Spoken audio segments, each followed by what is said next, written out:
Good morning, good afternoon, good evening to all audience across the globe. I'm going to present our paper on increasing barriers to women and men's access to maternal and reproductive health care in India due to COVID-19 over time. The lead author of this paper is Nadia Diamond Smith. The other authors are Lakshmi Gopalkrishnan, Serena Gutierrez, Sarah Francis, me, and Sumit Patel. Introduction. There is a possible impact of COVID-19 pandemic and associated lockdowns on maternal and child healthcare services, including family planning services, as which resulted mistimed or unintended pregnancies. A UNICEF study estimated that potentially there are 7 million unintended pregnancies. In India, too, data from HMIs suggested that there is a great drop in women receiving contraception as early as March when COVID-19 pandemic started receiving serious attention but before lockdown was imposed. Another study among maternal and child healthcare provided in many countries, including India, reported a drop in patients coming to services, non-compliance with vaccine schedules in the postpartum period, and other disruptions to standards of care and proceedings, leading to outcomes such as increased cesarean rate or shorter stays in facility.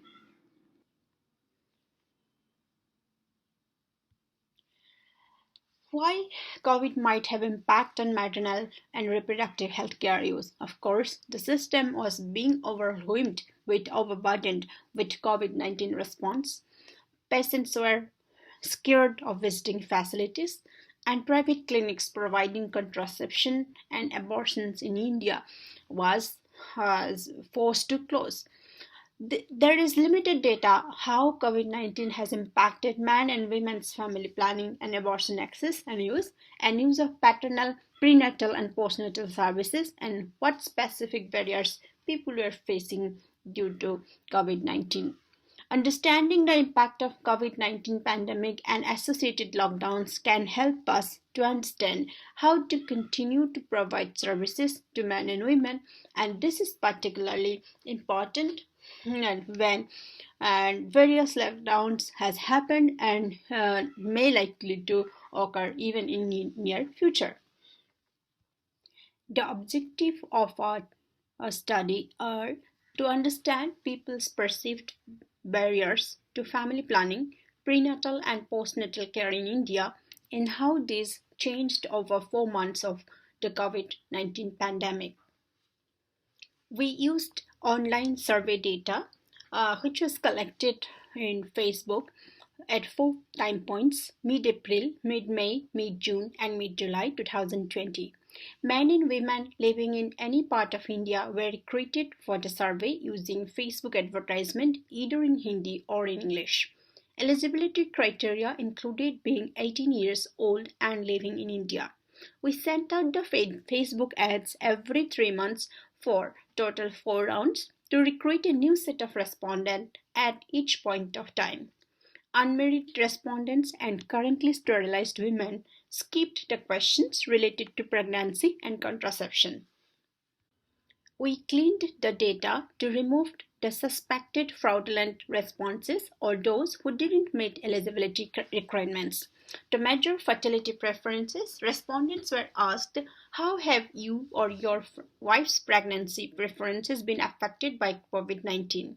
To measure barriers of family planning, non-pregnant and non-sterilized respondents were asked, did COVID-19 affect your access to family planning? To measure barriers to pre or postnatal care during COVID-19, pregnant and postpartum women and their partners were asked, did COVID affected your access to pre or postnatal care?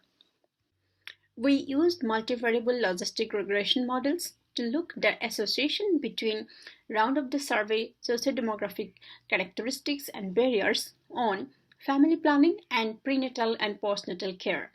A binary outcome variable for barriers was created with no barrier being coded as 0 and one or more barrier being coded as 1. Sociodemographic variables included in the models are age, sex, education, region of India, rural, urban, and wealth. Table 1 shows the demographics of the sample by different round. In the first round, there are about 5,980 sample. In the second round, 618. In third round, 1,881. And in round 4, there are 659 respondents. Most of our respondents were having age group from 20 to 49 across different rounds. Approximately 41% were female in the first round. However, it has changed considerably in the second and third and fourth round. Majority of them were married. In terms of reason, more than 50% were from northern part of India. In terms of pregnancy, 6 to 7% respondents were pregnant at the time of survey. For in education wise, most of the people were having college degree or more.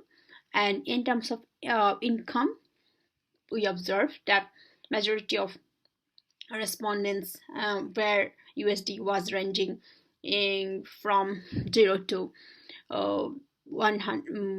6,220.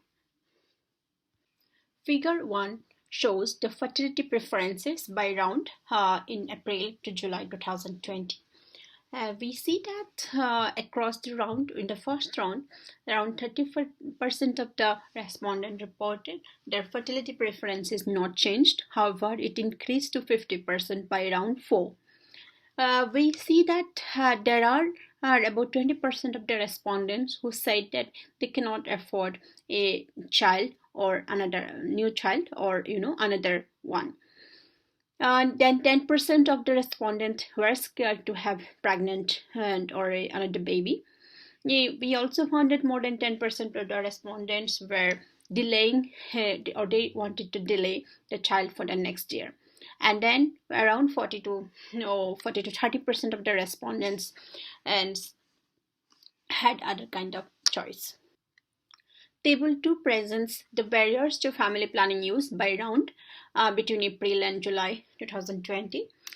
So around 75% of the people respondents said that there is no problem in accessing family planning, and this remained nearly constant over time. Some people also said that it was easier to get that family planning method, but it was very small. About 2 to 3% said they have stopped using this method. And some quite a substantial number, that is 7% to 38% of the respondents said they no longer needed family planning because they were separated, they were staying away because of COVID or related lockdown. Table 3 shows the adjusted logistic regression model assessing the socioeconomic factors with family planning barriers. Here we see that there is an increase in family planning barriers over time. Compared to April, the problem barriers have increased by July 2020. Compared to rural, urban has lesser problem in accessing family planning services. Again, and compared to educated and compared to rich, uneducated and poor respondents had higher problem in accessing family planning services. This figure shows that there is an impact, what kind of impact of COVID-19 had on access to prenatal and postnatal care by round. So we see around 54% of the respondents said they were not affected by COVID in the first round. However, the same percent become 27%. It means that more than 70% of the COVID of the respondents were affected by COVID-19 by July 2020. Similarly, respondents saying that they were unable to fix the appointment due to lockdown has increased from April to July. uh, unable to go to appointment because they were afraid. That is about 20% of the respondents. Finally, other type of changes they experience and was nearly 55%. This table shows odds ratios between socioeconomic factors and antenatal and postnatal care barriers. Uh, what we observe here that there is increase over time. From April to July, there is increase in barriers as compared to April. Almost 9 times barriers has increased in July. I also in rural area compared to rural area, urban respondents faced lesser barrier compared to uneducated women and or respondents.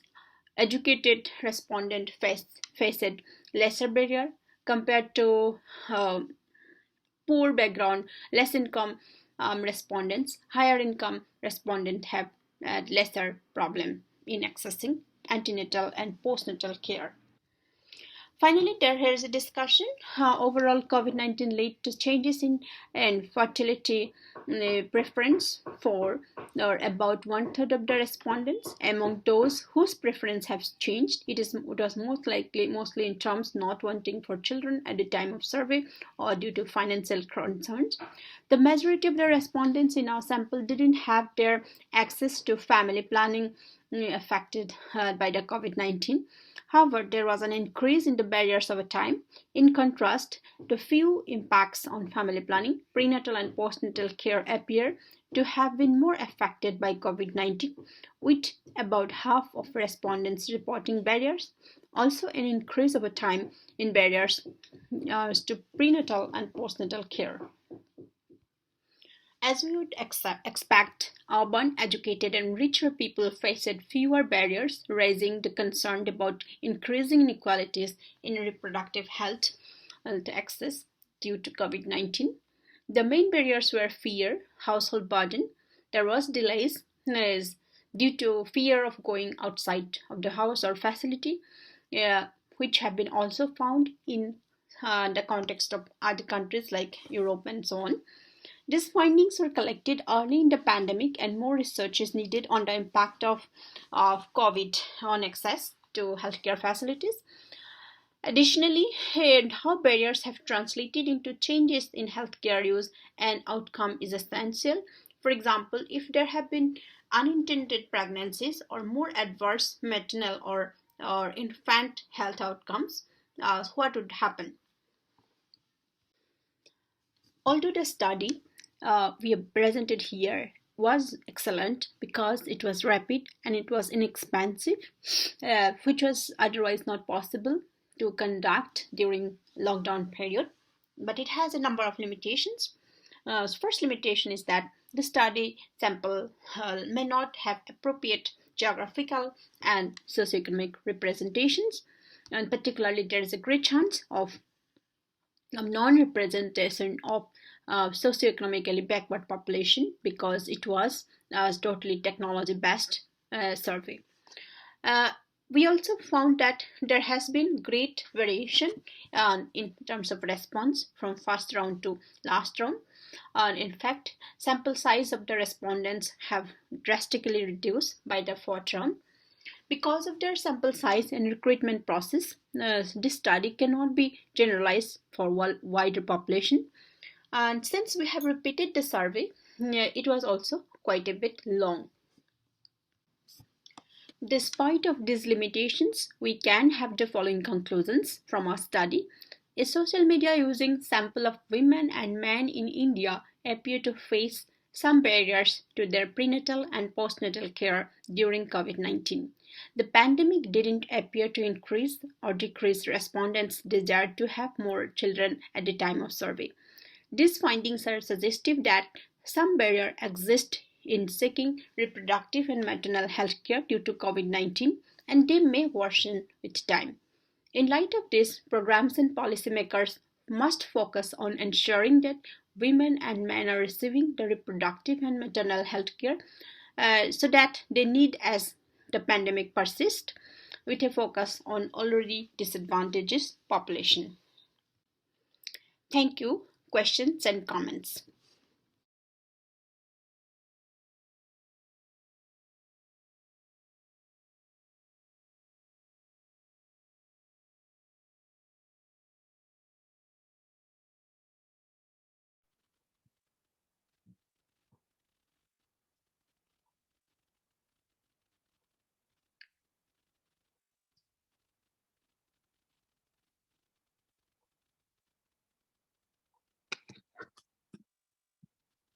Uh, Hello.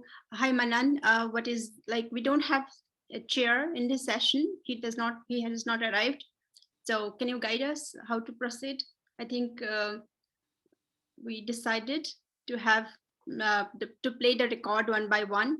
So if it is like that, I think we can, audience can ask questions on my presentation.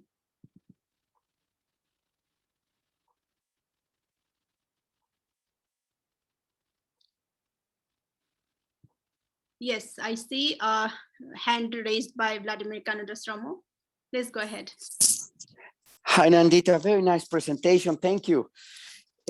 I was wondering if you could tell us why was Facebook the preferred way of entering to this population instead of mobile phones, instead of WhatsApp, instead of other possibilities that are out there of media? What is the advantage of using Facebook for you in this in the study in particular compared to other possibilities? Thank you. Yes, that's an interesting question. The main consideration was basically what kind of penetration has done and by social media organization. So it is basically in India. Basically, Facebook is more popular than say Twitter, or yes, even WhatsApp is popular. But for this purpose, design was like to penetrate more and more areas like by region or rural, urban, and so on. So since Facebook is more popular across different group, so Facebook was considered for this.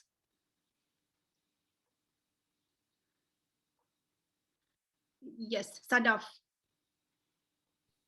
Hi, ma'am. Thank you for the nice presentation. I have a small question.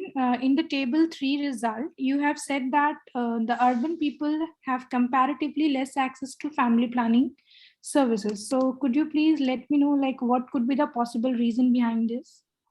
No, it is opposite. Urban people have, after controlling all of the factors, it has been found that urban people has lesser barrier or more access to family planning programs like methods. Okay, thank you. Yes. There is another hand raised by Olanri Waju. Please go ahead.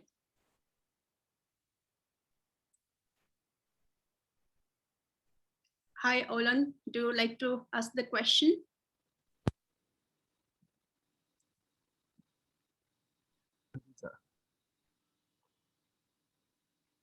Hello? Yes, we are hearing you. Please go ahead. Yeah, thank you. I'm just curious. I needed to know how you were able to restrict participants who does not belong to your study population from participating in this study. I mean, using Facebook. How were you able to restrict them? Can you repeat your question? I mean, you used Facebook to administer this.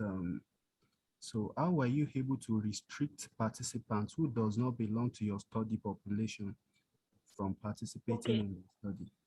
Yeah. So there has been, the questionnaire has been already built in such way that if they are out of that reproductive age, they will be, they will like, they are supposed to not reply. But of course, that is a limitation. Sometimes it may be possible that a person is not belonging to that category, but still they are doing it. But that again, we have tried to minimize it by doing a lot of consistency check, and also like whether it is, like we in the questionnaire itself, it was designed in such a way that if there is some repetition, somebody is doing fraud way, they will be eliminated by programming. All right. Thank you. Thank you. Yeah, well done.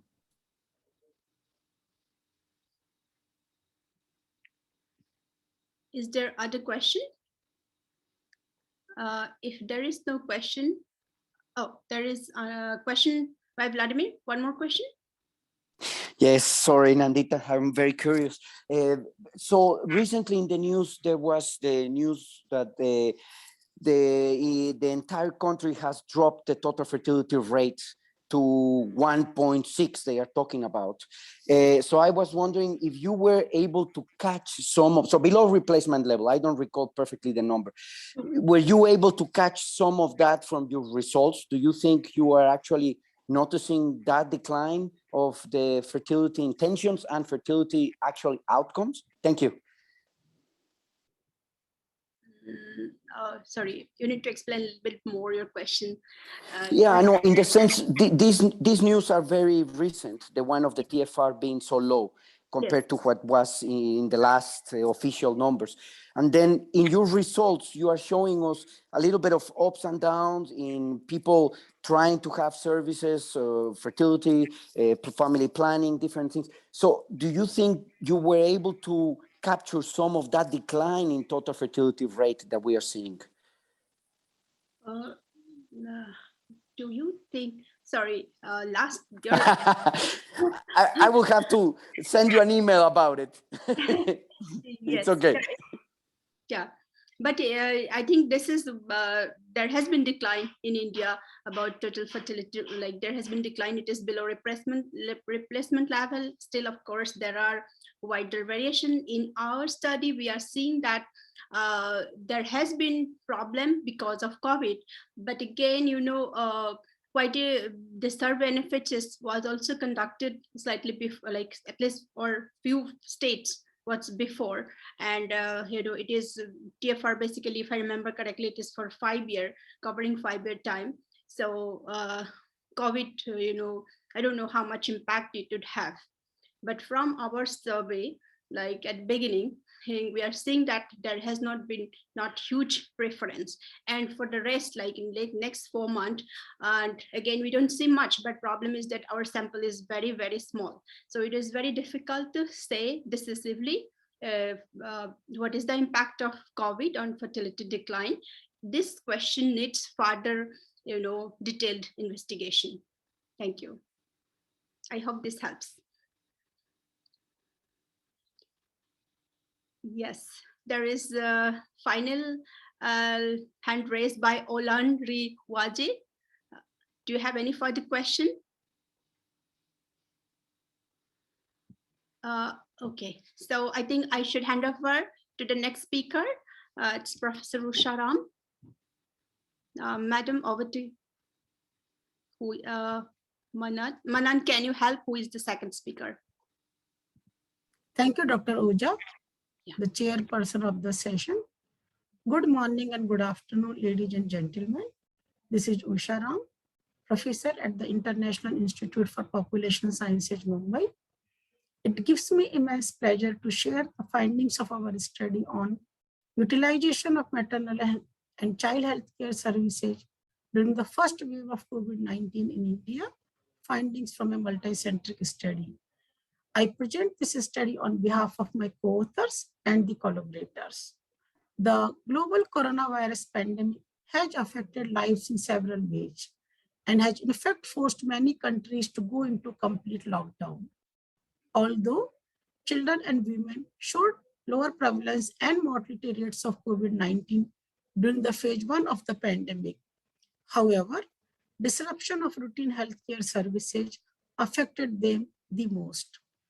The pandemic has exposed the already inadequate, inaccessible, poor quality healthcare delivery system in the resource-poor settings such as India, and have made the basic healthcare service access even more difficult.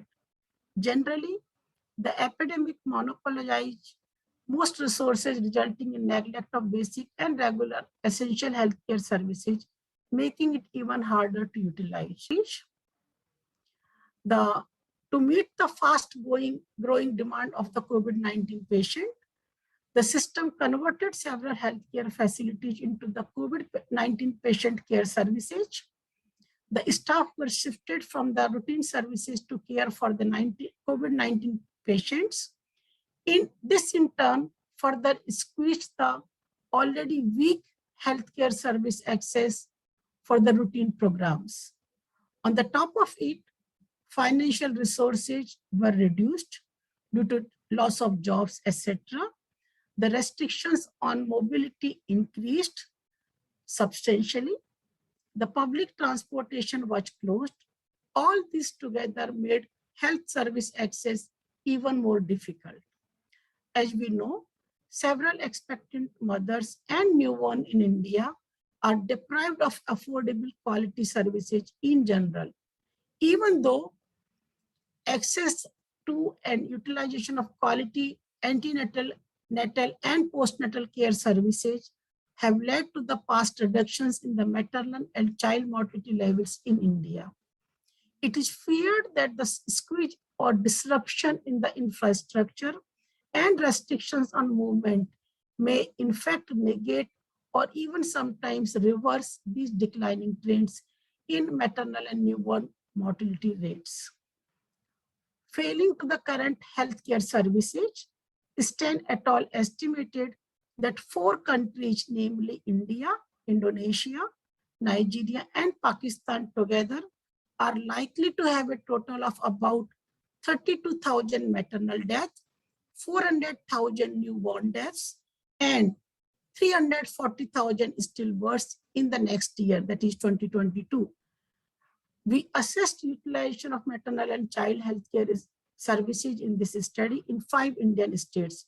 As you can see in the map that is given on the right side of the slide, these states are Assam at the northeast, Bihar in the east, Jammu and Kashmir up north, Karnataka from South India, and Maharashtra from West India. Next slide, please. So, we surveyed a total of 2,500 women in the reproductive ages, 15 to 49 years, on an average 500 women per state. We used a self-weighted sample using multi-stage systematic sampling design. We collected data via face-to-face interview as well as telephonic interviews. The data for the study was collected during November 2020 to February 2021. Data showed that 2/3 of the surveyed women lived in the rural areas. Half of the interviewed women were interviewed in urban areas, and 64% in the rural areas were interviewed by a face-to-face method. Overall sex ratio of the surveyed population was 972 men per 1,000 women. Next slide, please. 54% of the surveyed women lived in pakka houses and 59% accessed piped drinking water. 81% and 88% of these women lived in households that had flush toilets and used clean fuel for cooking, respectively. 2/3 had designated area in the house for hand washing. Next slide, please. The mean age of the surveyed women was 26.7 years. This was slightly higher in the urban areas than the rural areas, 29.7 years versus 28.2 years in the rural areas. Median years of schooling was 10 years in both rural and urban areas. Majority of the women were Hindu and belonged to general category. 98 to 99% of the women were married at the time of survey. Next slide, please. 10% of the women were married before age 18 years, which is the legal minimum age at marriage in India. Their share was higher in the urban areas, meaning that on an average, 13% of the urban women whom we surveyed were married before age 18 in the urban areas. 12% of the women were working at the time of survey, and 82% of the women owned and operated a bank or post office account. However, there were 13% of the women who owned an account but did not operate it. Next slide, please. 17% of the women had 2 or more living sons or daughters. 38% did not have any living son, and 48% did not have any living daughter. Mean children surviving was 0.81, 0.96 in urban areas, and 0.76 in the rural areas. About 3% of the women lost 1 or more sons, and 2% of the women lost 1 or more daughters. Next slide, please. Now, coming to the findings on maternal health, in the subsequent slides, I present the findings related to this. The results are presented for the period before the onset of the pandemic. We refer to it as pre-pandemic period, comprising of the period between January 2019 to March 2020, and during the pandemic phase 1 period, which comprised of the months between April 2020 to February 2021. Next slide, please. So this table presents the distribution of surveyed women by the outcome of the pregnancy, segregated for pre-pandemic period and during pandemic phase 1 period. As we see, the share of stillbirths and abortions were lower during the phase 1 of the pandemic period as compared to pre-pandemic, which is 10% versus fewer boys were born during the pandemic period as compared to pre-pandemic period. Share of higher order births and the preterm births increased during the phase 1 of the pandemic period. Next slide, please. During the phase 1 of the pandemic, ANC coverage was lower. Number of ANC visits as well as consumption of IV tablets reduced. Share of deliveries at private health facilities or home increased. C-sections in the private health facilities reduced. There was an increase in the use of private vehicles and access to ASHA workers lower during the pandemic. More women have availed first PNC checkup from a private facility during the phase 1 of pandemic as compared to the pre-pandemic period.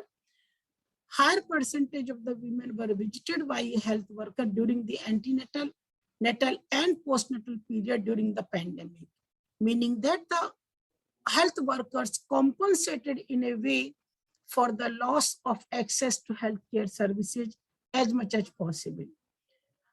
The coverage of health worker for vehicle use reduced because in many cases, ASHA did not accompany women to the facility during pandemic period. Fewer women have received benefits under the Janani Suraksha Yojana, a scheme that provide cash incentives to the mothers, especially from the poor families, from the BPL families, and living in the states which are poor performing states in the country. Likewise, the supplementary nutrition access from the ICDS facilities also received by fewer women. Next, during the pandemic phase 1, higher percentage of women contacted ASHA for the services related to maternal and child health care needs. Relatively fewer women, in fact, got medicines from ASHA health worker, or the ASHA, fewer women reported that the ASHA actually helped them arrange vehicles to reach to the facility for healthcare services.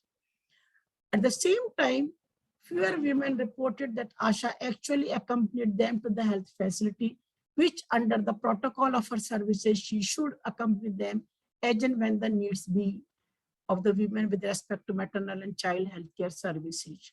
Next slide, please. Now coming to the child health, we are covering issues related to child immunization specifically, and to an extent access to supplementary food from ICDS services for the children during the pre-primary age. So as we see coverage, next slide please. As we see, coverage of vaccines reduced considerably during the pandemic phase 1. The decline was particularly noticeable for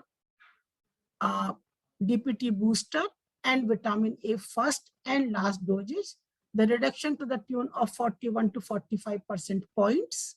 between 19 to 20% points for BCG, polio 0, DPT 1, 2, and 3. Next slide, please. Almost all mothers who were surveyed reported that they faced difficulties in getting treatment for the children who fell ill during the pandemic. 20% had difficulties in getting child vaccinated as well. ASHA visited mothers for child vaccination services and to an extent for treatment of ill children, but the help was limited. Only few were provided with medications. 1/4 of the mothers informed that ASHA arranged vehicles to take ill child to facility, which is very low. Most of the sick children suffered from cough, cold, fever, and diarrhea, and although they received treatment, 70% of the treatment for child illness was actually sought from a private health facility, and families have to spend a substantial amount of money to seek treatment of illness for their children during the pandemic phase 1 period. Next slide, please. So coming to conclusions, as we have noticed that the disruption in routine healthcare services during the pandemic indeed negatively affected access and uptake of the maternal and child health services in the surveyed states in India. As a matter of fact, lowering coverage of MCS services was observed. Reduction were more visible on services that actually required the client to move out of the household. Private healthcare sector emerged as an important player during the pandemic. This, however, resulted in increased cost of the services. This is important as many families had reported financial difficulties due to loss of employment, etc.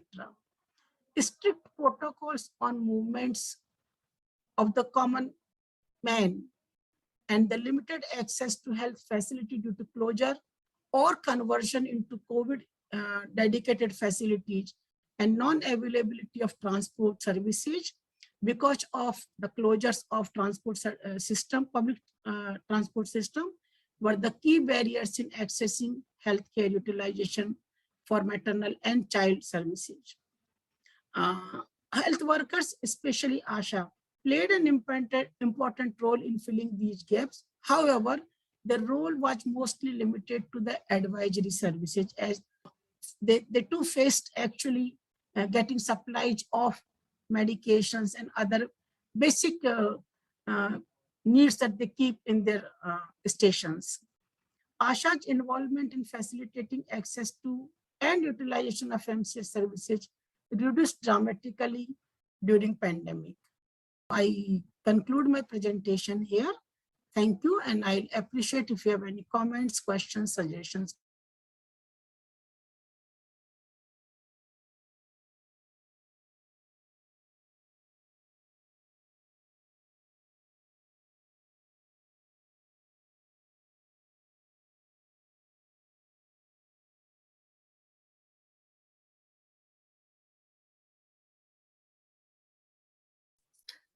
Nandita, you are moderating it, so go ahead.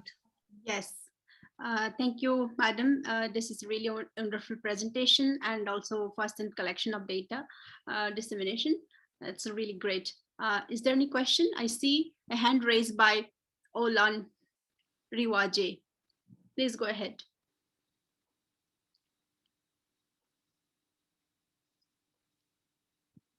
Olan, are you asking any question? If not, next question.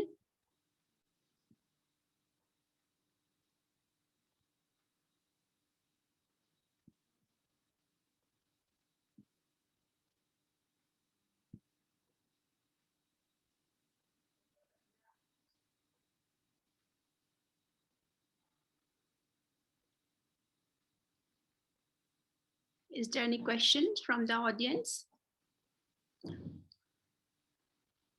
Okay, ma'am, I have one question. Like while conducting this survey during this pandemic period, did you face any problem, like interviewing those participants? was there any like restriction or non-consent on this survey? So as we mentioned, we use two alternative approach for data collection, Nandita. One was on face-to-face interview and telephone. So depending on the choice of respondent women, we use the mode. So if they were comfortable with telephonic interviews, we did that.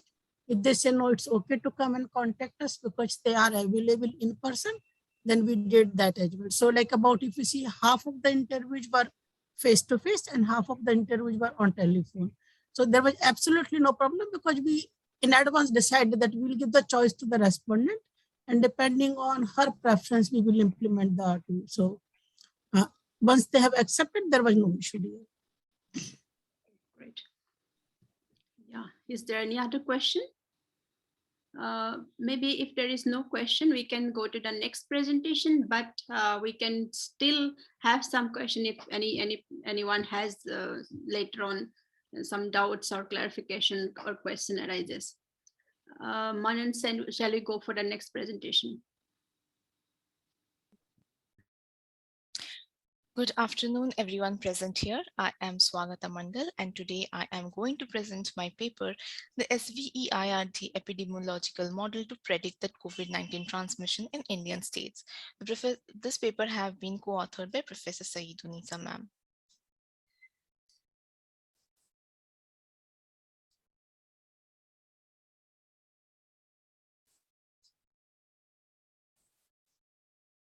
So we know that 2 years ago in December 2019, the coronavirus outbreak began in Wuhan, China.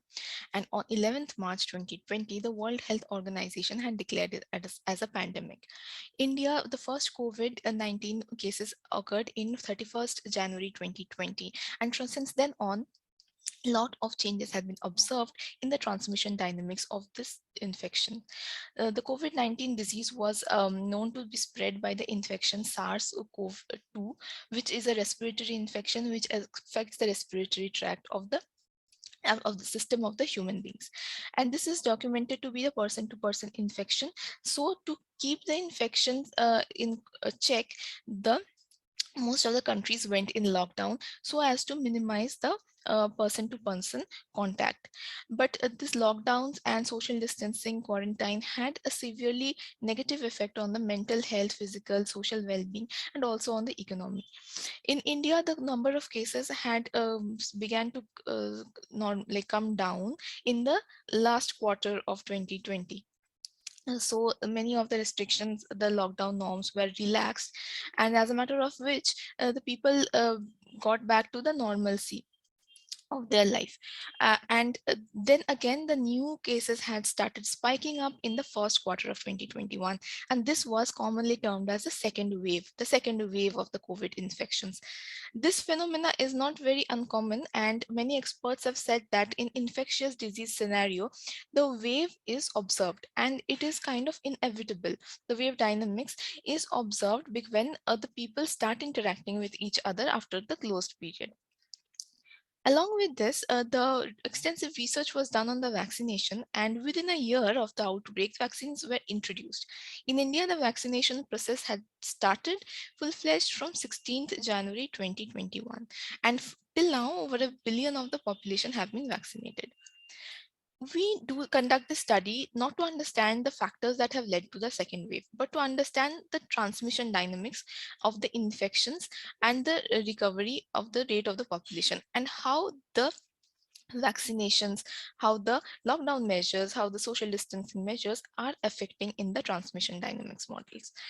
So evidence have suggested that the subsequent waves are observed in other countries. Some countries like USA, Canada have already seen their third waves as well. So we cannot rule out the occurrence of a third wave in India.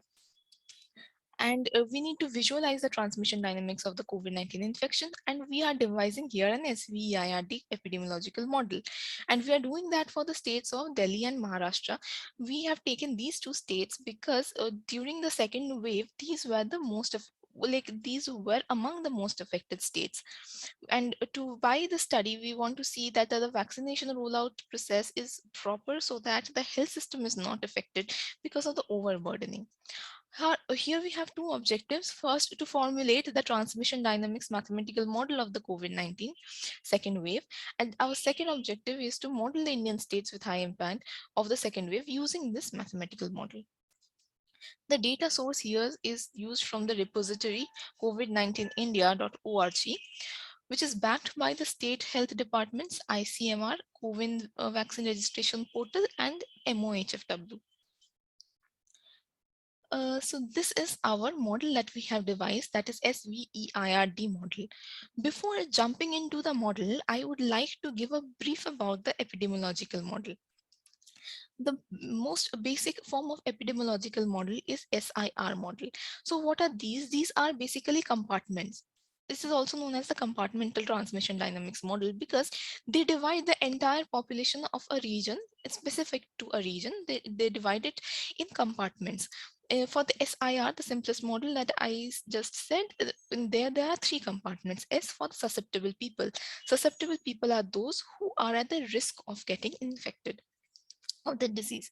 Infected are the people who are already having the infection and infecting others, and R is the recovered.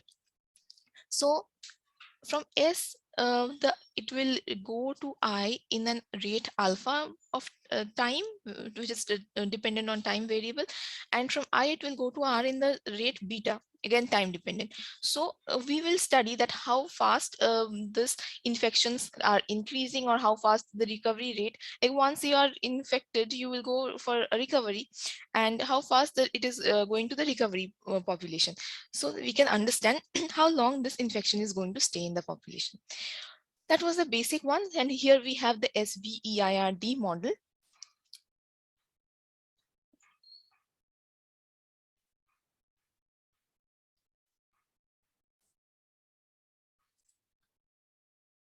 Sorry for the technical issue.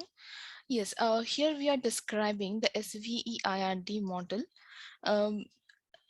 based on what they mean. So S is the susceptible population at a given time T. E is the exposed population at a given time T. I is the infectious population at a given time T. R is the recovered population at the given time T. D is the dead population at the given time T. And V is the vaccinated population.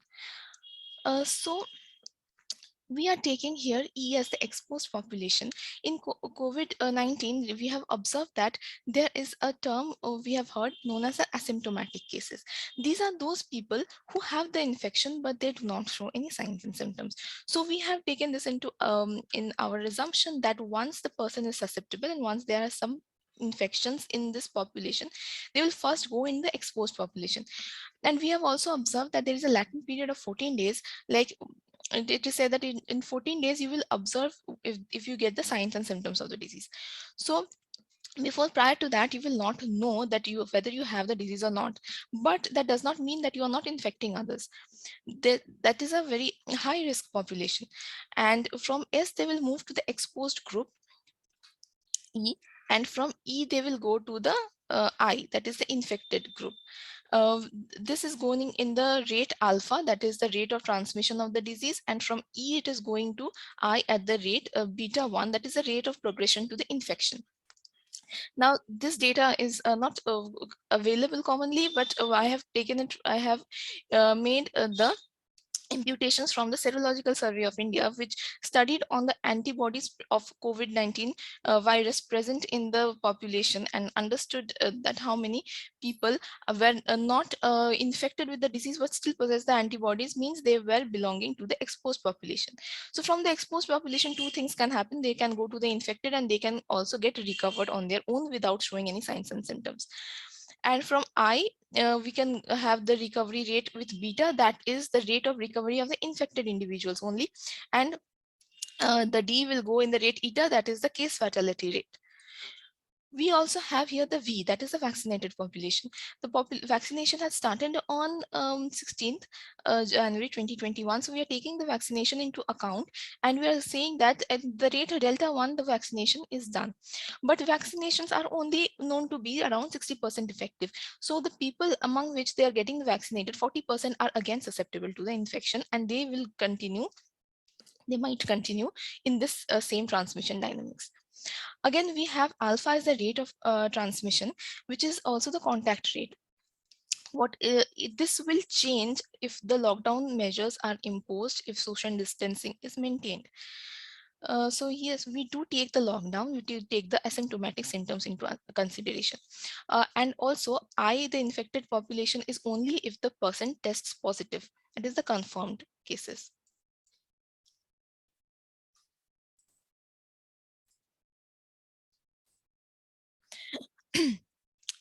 These following equations are formulated for this solving this model.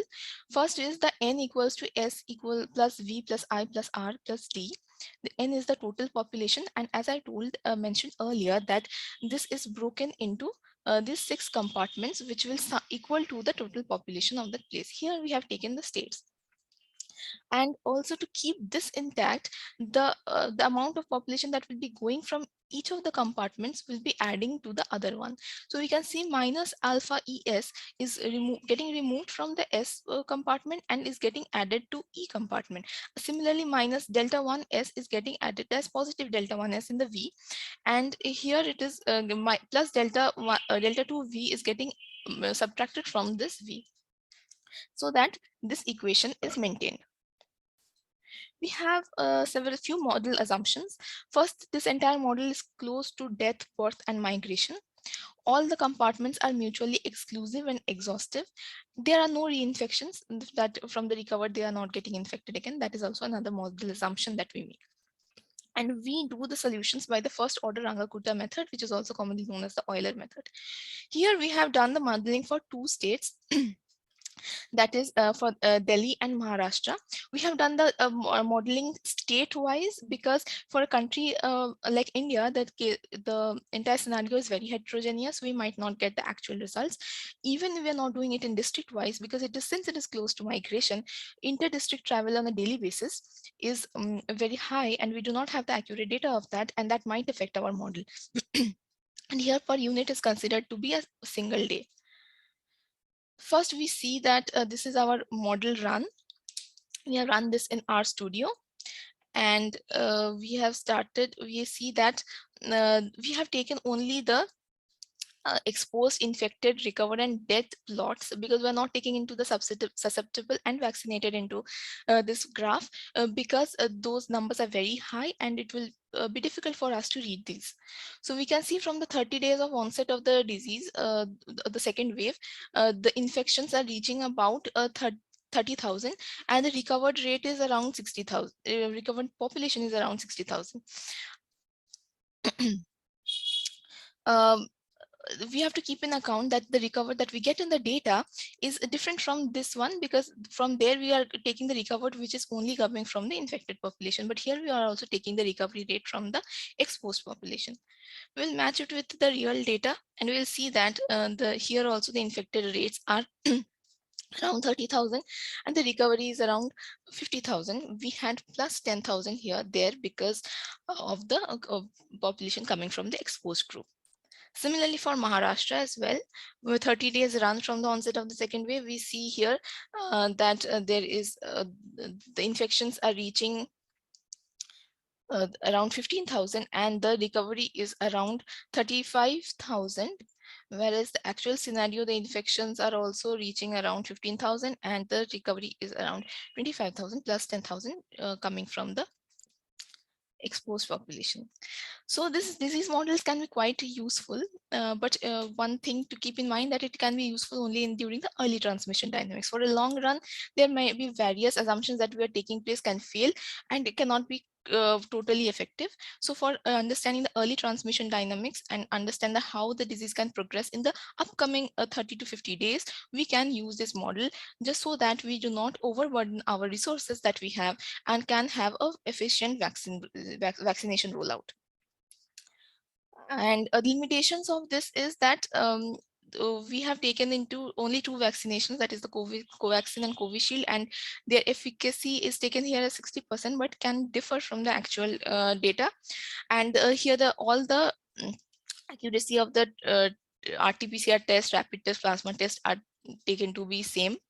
The new strains can cause effect in this dynamics model, which is not taken here into consideration, and all the data taken are from the publicly available source. So yes, that is how the accuracy can be changed. I mean, can get affected. So that's all from my part. Thank you. Thank you, Shwagata. Very interesting presentation. Is there any question from the audience?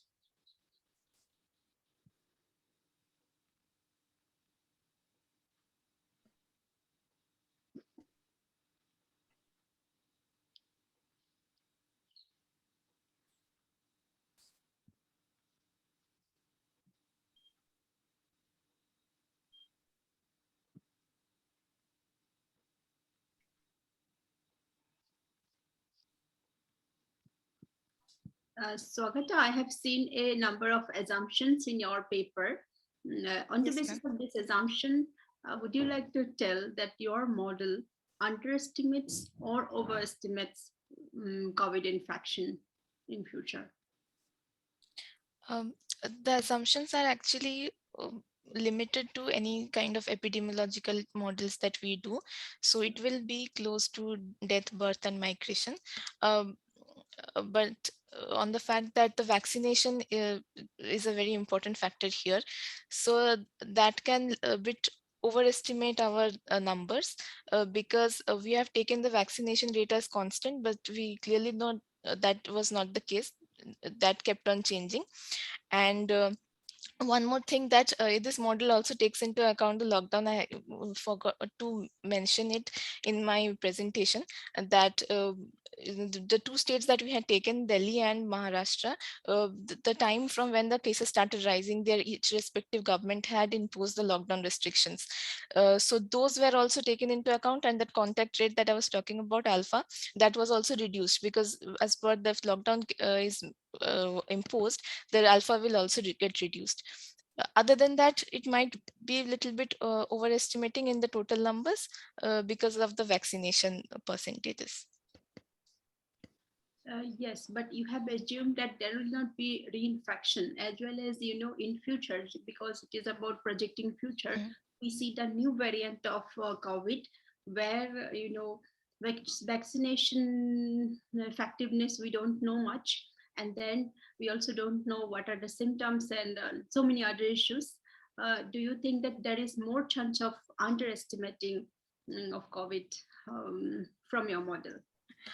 Yes, Similarly, that is. perhaps there would not be lockdown once again. Uh, yeah. Yes, that is even while recording the presentation, and today we come across a new variant, Omicron, and which was not aware during even making the presentation. But that is why it is only restricted to the initial few days of the model.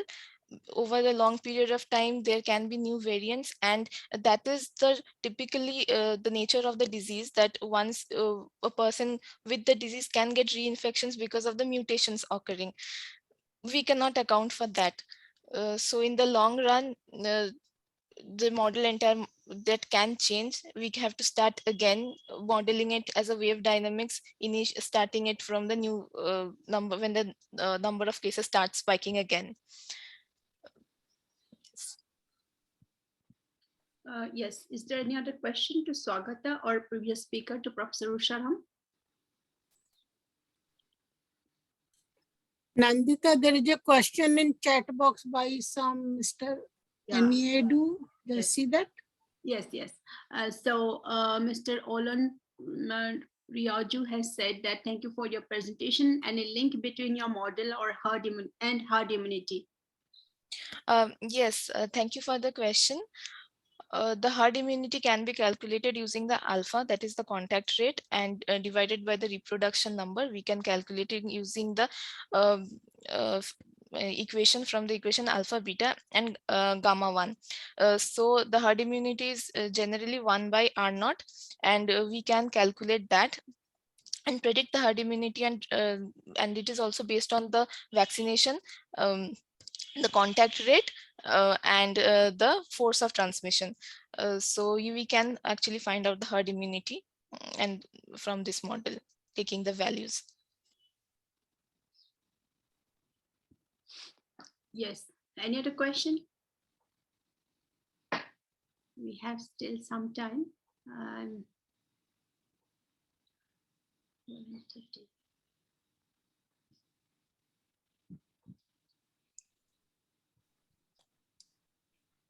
Okay. If there is no question, we can end our session. People who are interested in some other. Yes, again, Mr. Olan Raza has raised his hand. Do you have any question? Please go ahead. Yeah, thank you for the presentation and for the clarification provided about the herd immunity. My concern is the assumption of equal vaccine efficacy, which, this is very key to estimating herd immunity. So how would that be a serious limitation for the kind of prediction for herd immunity? We still thank you for the question, but I have taken here 2 vaccinations into account because those were majorly done in India, and the vaccination's efficacy is still not fully determined, and as per the latest known available data, it was 60%. So I have taken that into account only.